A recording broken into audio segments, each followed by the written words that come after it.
Alright, this is a piece of 5/8 thick green board, which is drywall that's usually used in kitchens and bathrooms. For all intents and purposes, instead of making a hole in an existing wall, we're going to do it on this sample wall here, okay? Now I have a nail that started here, and Jesse would demonstrate for us. We'll see what happens. Something that's... Oops!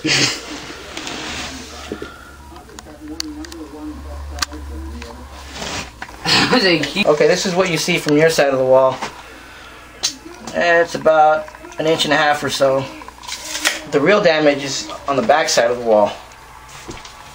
That big boy there.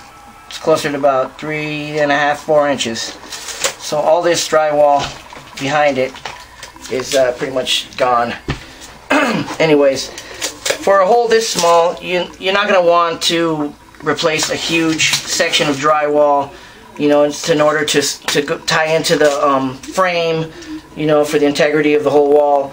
And you know, you could go with the patches they sell, those little square patches of mesh gauze tape that, you know, they sell for like whatever, $4 or $5, $6, when you can just buy a roll of mesh tape and mud and do the same thing. But anyways, I'm going to show you a cheap, cost-efficient way to fix these kinds of holes, which are smaller than about, you know, smaller than 5 inches, I would say, would be like close to the standard. And the first thing we want to do is get a good starting point. So look over here. You don't have to get all technical and do some straight lines and level it out or whatnot. Just open up the hole and see what's going on back there, you know.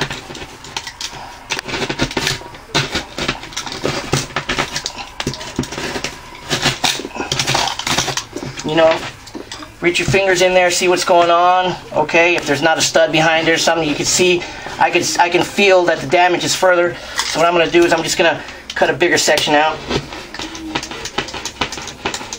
Hey, you know what?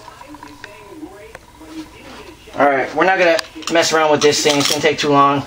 I got a keyhole saw here. Just punch it through.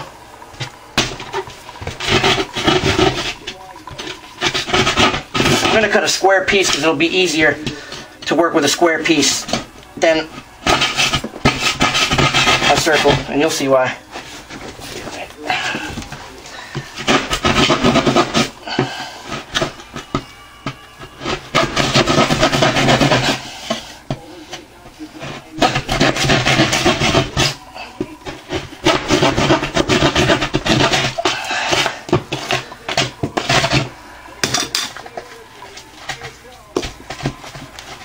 Okay, now that's pretty good.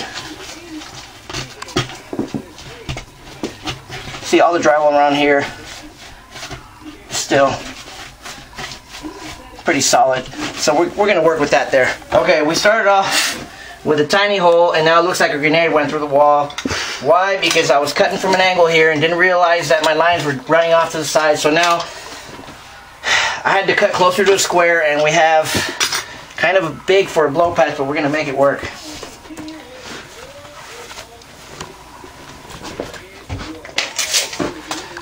Okay. It's 5.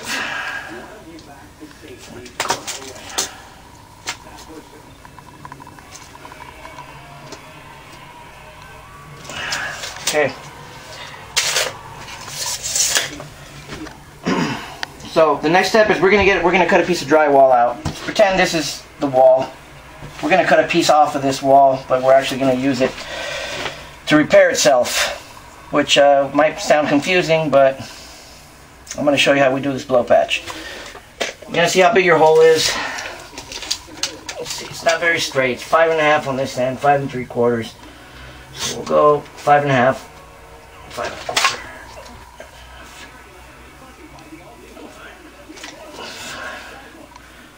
See, 5.5 5. So we'll say 5.5 by 5. So 5 by 5. Okay, we're not going to cut a piece of the exact size of this. We're actually going to cut a piece larger than this. We're going to need probably a couple inches border to work with. So we're going to go 7 by 7 on this cut here.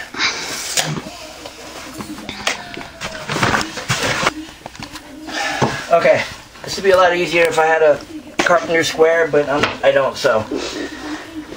The reason we're cutting on the back side of the drywall, and by the way, this square here is approximately this square here, okay?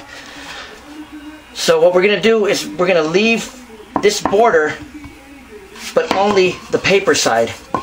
The rest of this drywall is going to be eliminated, and it's going to be like kind of like a band-aid, okay?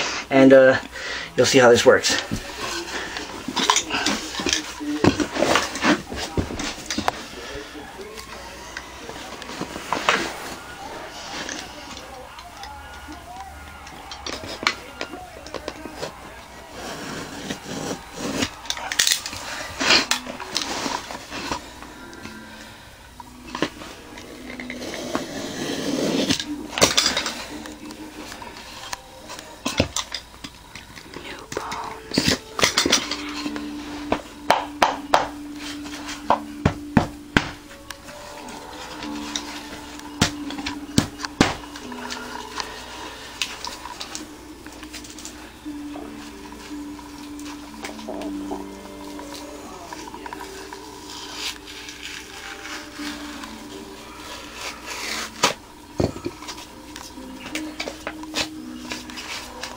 I'm so bad at this.